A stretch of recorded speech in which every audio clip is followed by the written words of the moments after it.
తెలంగాణ రాష్ట్ర బడ్జెట్పై తెలంగాణ బీజేపీ అధ్యక్షుడు రామచంద్రరావు స్పందించారు.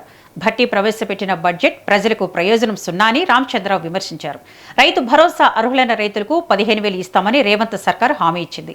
అయినా ఇప్పటి వరకు రైతు భరోసా ఇవ్వలేదని, వారికి 45,000 బాకీ ఉన్నారని మండిపడ్డారు. మరోసారి రైతులను కాంగ్రెస్ ప్రభుత్వం మోసం చేసిందని ఆరోపించారు.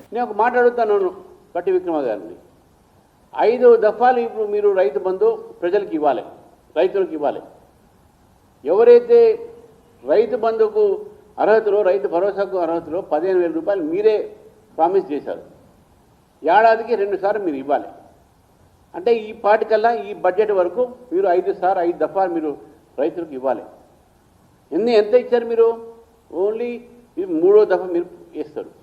అంటే ఇంకా 45,000 ప్రతి రైతుకు మీరు బాకీ, అది మీరు ఎగ్గొట్టారు. అది ఎక్కడ మీరు దాన్ని మాట్లాడలేదు. ఇవన్నీ కూడా ఏంటంటే రైతులకు రావాల్సినటువంటి ఏదైతే వాళ్ళకు సంబంధించిన రైతు భరోసా మీరు ఇవ్వట్లేదు. మీరు రైతులకు బాగా పెద్ద చేస్తామని చెప్తా ఉన్నారు మీరు. ఇవన్నీ కూడా ఏంటంటే ప్రజలకు చెవులో పువ్వు పెట్టడమే. మీరు అన్నారు ప్యూర్ అనేది. ఇది కోరు ఏదన్నారో మూసీలో పెట్ట కోరు పెట్టి ఇంకే